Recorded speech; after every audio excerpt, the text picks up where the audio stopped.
the sheer number of these movies from the 80s to the early 2000s makes it look like they're extinct in modern day. You've brought Mhm. up some really good cases, but those Yeah. are few and far between compared to the sheer number of films that we got during, I guess, this period, like 30 years, right? Yeah. Okay. There's not nearly as many of movies like this.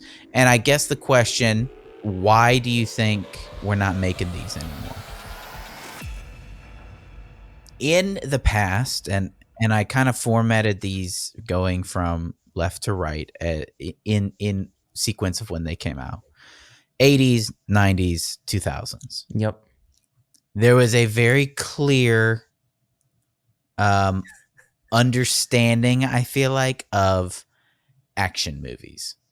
Okay. Where they both took themselves seriously, but they were so over the top that people could laugh at them as well. Yes. And I don't think anybody got offended that if you laughed at their action movies, because everybody knew that they were wacky and they were over the top. That's not how reality is. Yes.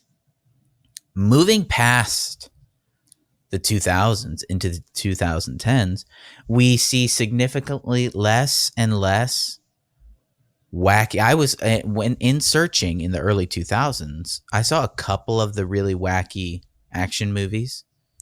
Okay.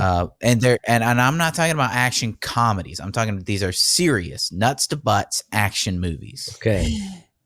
And they take themselves seriously, Yes. but they're funny. Okay. They're funny to watch. All right. There's nothing in after the 2010s. They're gone. No, not true. Not true. No? Not true. Oh, is this the part where we get to discuss it? Sure, yeah. Okay. So I think they're back in the 80s, I think is kind of when this started, where they did start creating this action movie that was so over the top that it was comical. They started in the 80s. And I didn't even put over the top in this list. They didn't do it as much in the 90s, I feel like, but they did still do it here and there. There's so much in the 90s. and the issue, I know what you're thinking. The issue with in the 90s, the over the top action movies look like 80s movies. I thought Hard Target was from the 80s, but it was like 97 or something.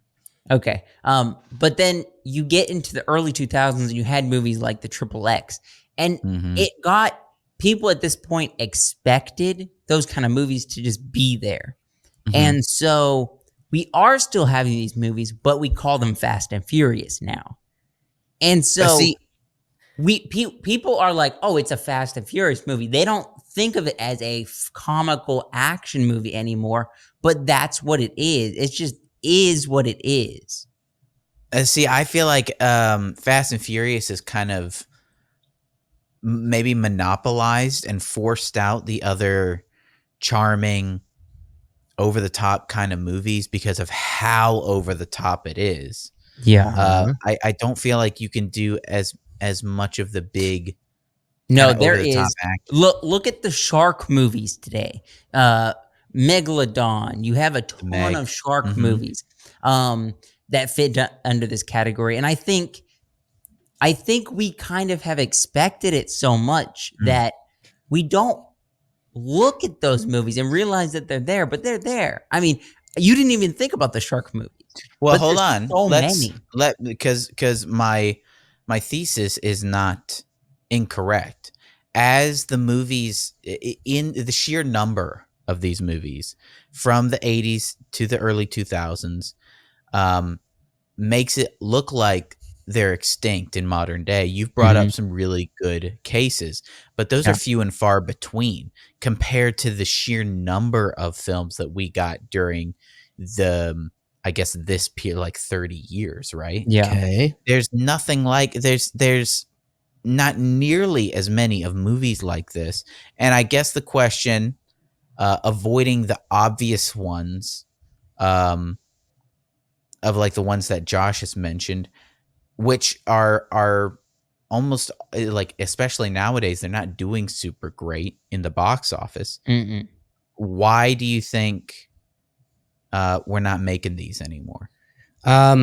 I honestly think. Why do you think we're not making them as frequently? This is what I think. I think it's a shift in the directors and producers in Hollywood's approach. That's what I think, because it's not just the action over the top genre. It's literally comes down to comedy itself. Rom-coms are not a thing anymore. Yeah. What happened to the rom-com? This is what I think it is. I think writers can't write comedy anymore. We've seen it on SNL. Okay, but I think before the writers, before cancel culture, before Me Too, before any of this stuff, it was happening. And this is where it was. It was Hollywood decided that they were hard genre everything, basically. Which means everyone wants to make a really good, impactful movie. They take it seriously, and that means the movie comes across as it's taking itself seriously. The action films wanted to do the same thing, and they wanted to capture that over-the-top magic, but they didn't know how to do it in a way that allowed people to laugh at it. So it comes across as flat or unimportant. It's like the remake of Terminator. You know what I mean?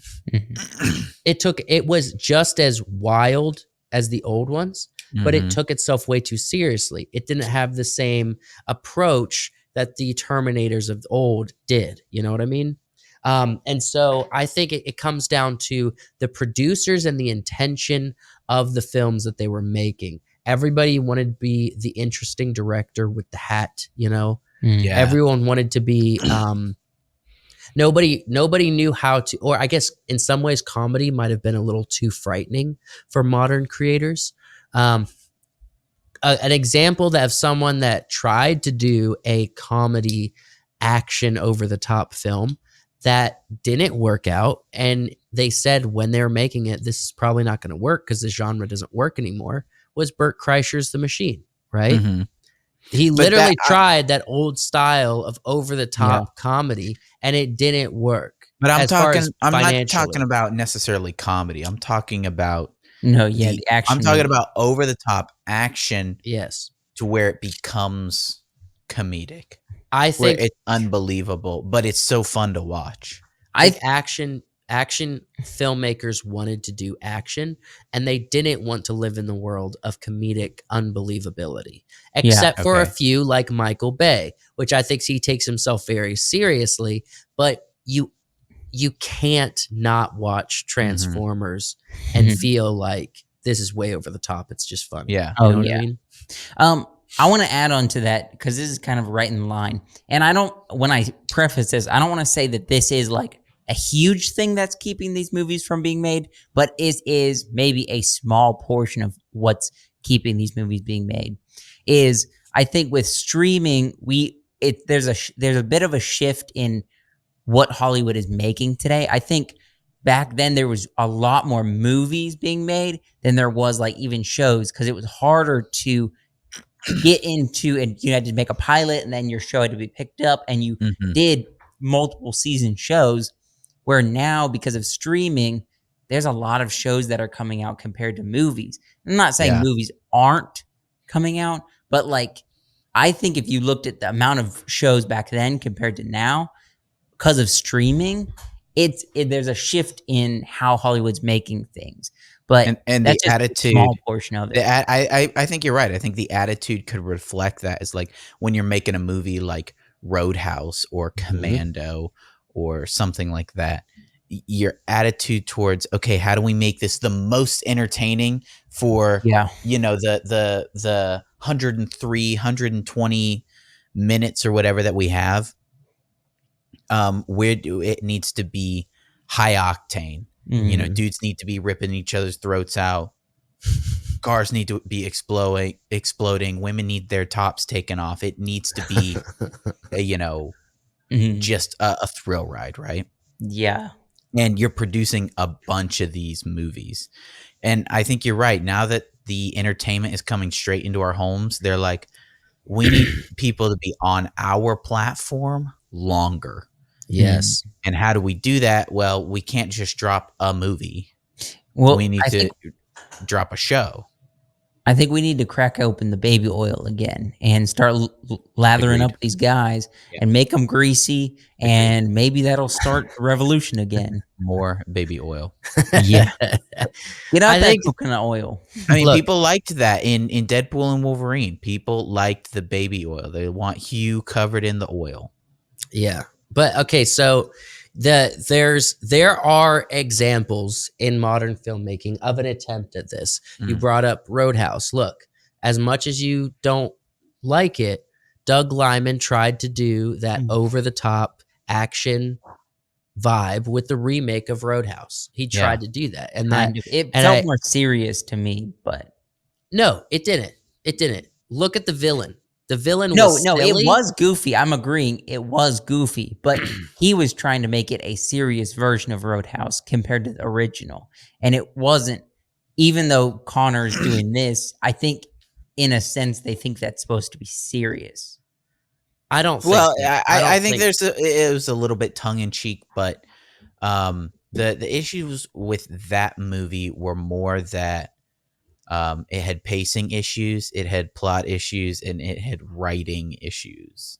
The dialogue was so bad at times, and it never conveyed. It never helped you learn more about the characters.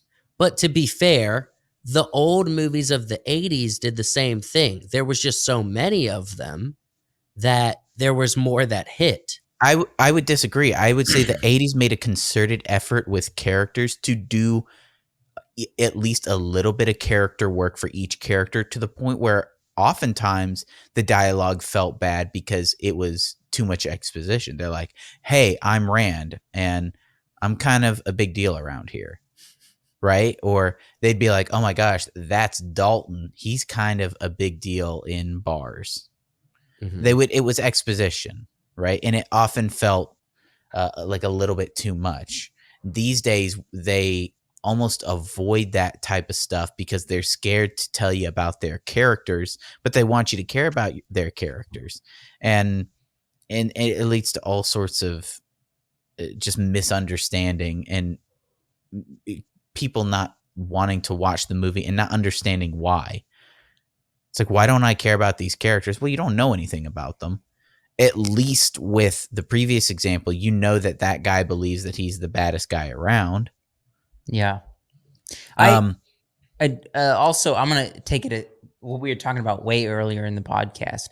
I brought it up where I think some of these movies, they didn't just have now these examples are one-off movies. I'm pretty sure they're all of them are one-off. I think there's like another Commando and there's a couple of XXX, but the first XXX is what you're referencing here. What I was trying to say is there was a lot of these kind of movies that started off action, but not comical, over-the-top action, like Die Hard. I wouldn't say the first Die Hard was like over-the-top, or even like Rambo. As far as action movies go, those were pretty tame. They were tame, and then they made a second one, they made a third one because they worked, and somehow they became over the top, and I don't know what brought them to where they are and what we think of as Rambo now, like Last Blood or the first, sequels. They kept making them because they were making money. Yeah, and they had to they had to do better than the last one, right? As far as new stuff in the new movie to make you not have to watch basically the same thing over again. And so they almost kept like one-upping each other, and that's where we got the culture of these outrageous action movies. The action movie age of the 80s and 90s, even the early 2000s, was insane because they kept having to do more than the last one. When Die Hard and Rambo were both good, and they weren't outdoing each other. Couldn't there be a argument to be made that these kind of movies just fizzled out because inflation got too expensive to make them, and there wasn't enough money in the return to make movies like this? Couldn't it be as simple as that? We could argue to say that Marvel superhero movies are the modern versions of these movies. Well, I had a very similar thought. That's not wrong. I would say that the over the top the budgets were probably pretty tough. Lots of stunt work, lots of practical effects. Also, I think the market just gets tired of these. Like it's the same that we talked about. It's why Kevin Costner is insisting on bringing back Westerns when we know the genre's dead. Yeah, we've seen them all. There's a few Westerns that could work, right? But Kevin Costner's like, I'm going to do Westerns. And Horizon has been a huge flop. Every once in a while you get a good one like that one that was about like... Or if Quentin Tarantino makes it. But, there's Kevin Costner and Viggo Mortensen are the only ones making Westerns these days. But what I'm saying is the Western genre died, all right? The market was done with the Western genre. Yeah. It's very possible the 80s action flick, it just... Oh, it's done. I think it's done. The market no longer had an interest for it. So I guess the question becomes, should people try to do anything like this now? Or should we... like with the Western stuff, I firmly believe every once in a while a good Western can come out, but we can live in the ones that exist and have plenty of fun. This is what I think. And I think the same here. We can live in these movies that exist and have plenty of fun, and we don't necessarily need new ones. I think if you can make an 80s action flick style film for around $30 million, then you can be profitable. I think it would need to live. And that's what I'm saying. It might not exist because you might not be able to do that. But it needs to exist the same way the horror genre stays afloat. Horror genre is around, not because it's profitable.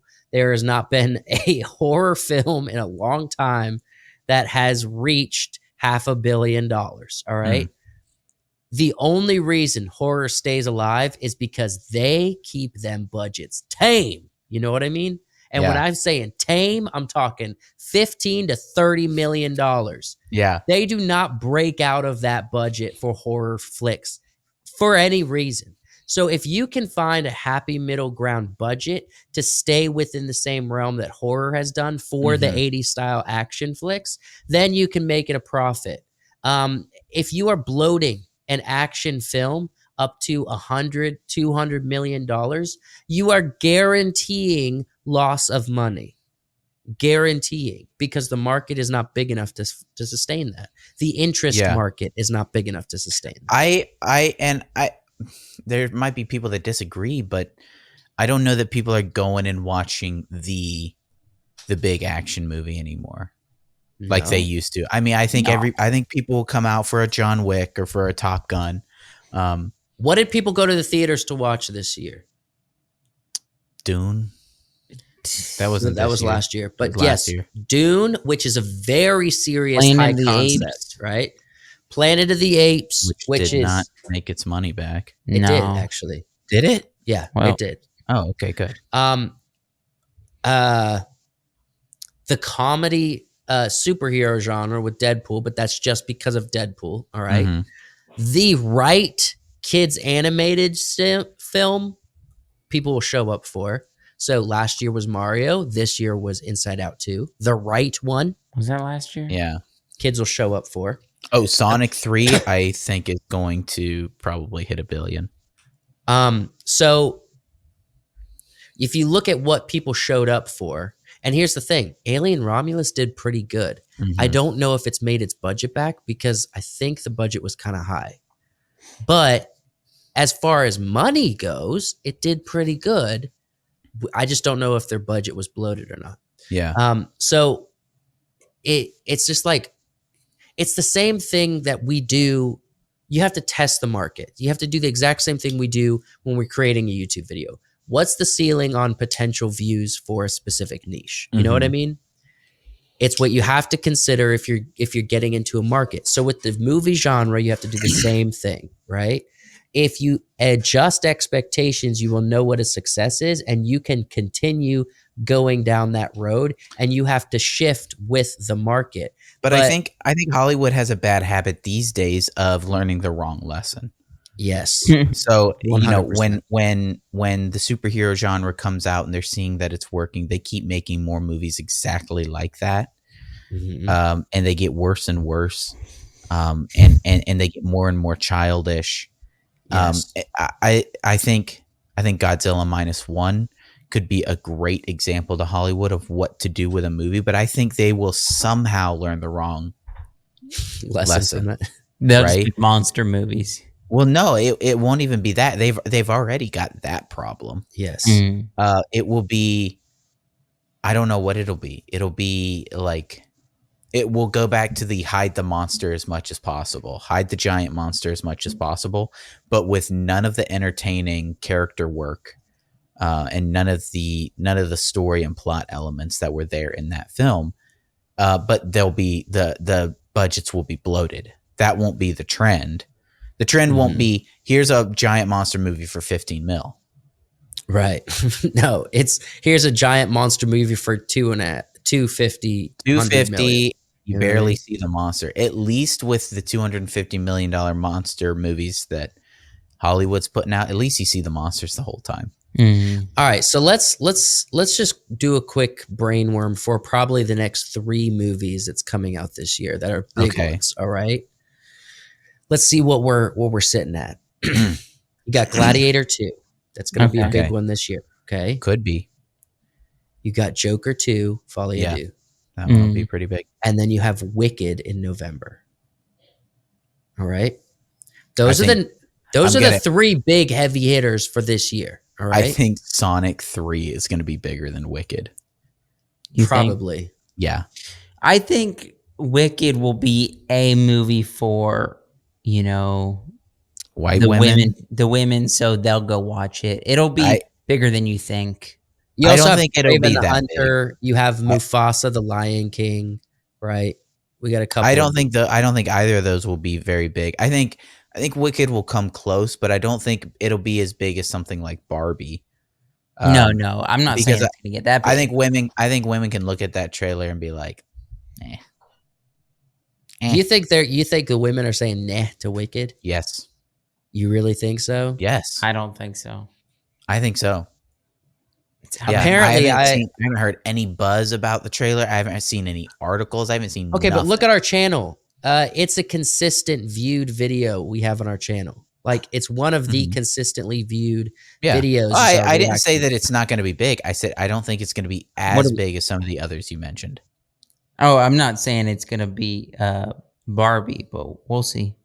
I think it'll probably make a profit, but I think of the ones that we're getting, Folie à Deux is going to be the biggest. Either followed by or superseded by Sonic 3. Where do you guys think Mufasa the Lion King hits? Do you think it shows up? It's going to get like no views. What do you guys think Kraven the Hunter is going to do coming off of? I think that one might do a little bit better than people think, because it is the next superhero movie coming. Unless it does the exact same thing Madame Web does, and the first people that watched it said, "This is a horrible movie," and no one, like, people. What happened with Madame Web? People were getting refunds for their tickets before people they don't went realize to the theater. Word of mouth is a 2-edged sword, cuts both ways. Does it? It's funny, they sold Madame Web sold tickets, and then they had to give the money back. Yeah. You can make a movie like Maverick with word of mouth, and you can break a movie like Madame Web. Yeah, with word of mouth. Mm-hmm. So we'll see. But no, I think to wrap up this conversation about the 80s action flick, my position is that the market's no longer there unless they can do something with the budget. I think it's as simple as that. It had its time, but it's no longer that time. Mm-hmm. I think we've moved on. We're on to bigger and less interesting things. Well, I mean, we might circle back around, but give it quite a few years to circle back around. Yeah. I think we're getting I think we're getting good action movies, but not those kinds of action movies where John Wick is over the top, but it's clearly a very different kind of vibe. It's very serious over the top. It's more serious over the top fun rather than sort of corny fun that those were.